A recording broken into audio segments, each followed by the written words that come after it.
Hi friends, welcome to Mullaikodi channel. இன்றைக்கி நம்ம என்ன பார்க்க போகிறோம்னு பார்த்திங்கன்னா, தூதுவளை துவையல் எப்படி பண்ணுறதுன்னு பார்க்க போகிறோம். அதுக்கு தேவையானதுன்னா என்னென்னு பார்த்துக்கலாம் வாங்க.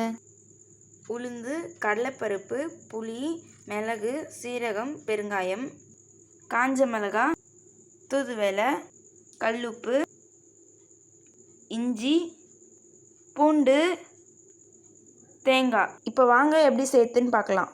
இப்போ ஸ்டவ் பற்ற வச்சு தேவையான எண்ணெய் ஊற்றிக்கலாம். இப்போ நம்ம எடுத்து வச்சது எல்லாத்தையும் கூட போட்டுக்கலாம். புளி மட்டும் போடக்கூடாது. இது கூட புளி லாஸ்ட்டில் தான் சேர்த்துக்கணும். புளியை தவிர நம்ம எல்லாத்தையும் போட்டு நல்லா வதக்கி எடுத்துக்கலாம். இப்போ நல்லா பொரிஞ்சிருச்சு, நம்ம எடுத்துக்கலாம். காஞ்ச மிளகா போட்டுக்கலாம். காஞ்ச மிளகா நல்லா வதக்கி எடுத்துக்கலாம். இப்போ காஞ்ச மிளகா எடுத்துக்கலாம். இப்போ இஞ்சி பூண்டு போட்டுக்கலாம். இது நல்லா வதக்கி எடுத்துக்கலாம். இப்போ வதங்கிச்சு, நம்ம எடுத்துக்கலாம். தேங்காய் போட்டுக்கலாம். இது நல்லா வதக்கி எடுத்துக்கலாம். இப்போ எடுத்துக்கலாம்.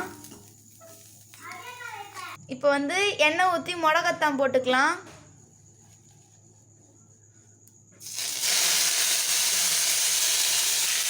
மிளகாத்தான் உடம்புக்கு ரொம்ப நல்லது.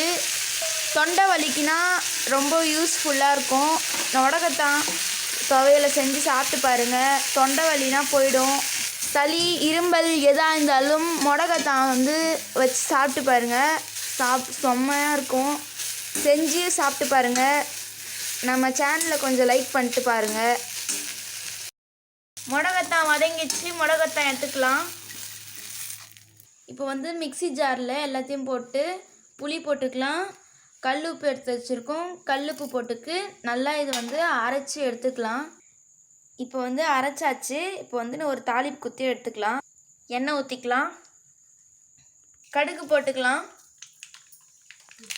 தாளித்து வச்சதை போட்டுக்கலாம். இப்போ அரைச்சி வச்சது கூட கொஞ்சமாக உப்பு சேர்த்துக்கலாம். இப்போ நல்லா மிக்ஸ் பண்ணிட்டு இப்போ நம்ம எடுத்துக்கலாம். இது உடம்புக்கு ரொம்ப நல்லது.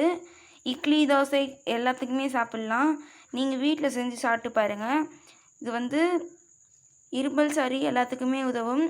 வீட்டில் செஞ்சு சாப்பிட்டு பாருங்கள். லைக் பண்ணுங்கள், ஷேர் பண்ணுங்கள், கமெண்ட் பண்ணுங்கள், சப்ஸ்கிரைப் பண்ணுங்கள். பாய்.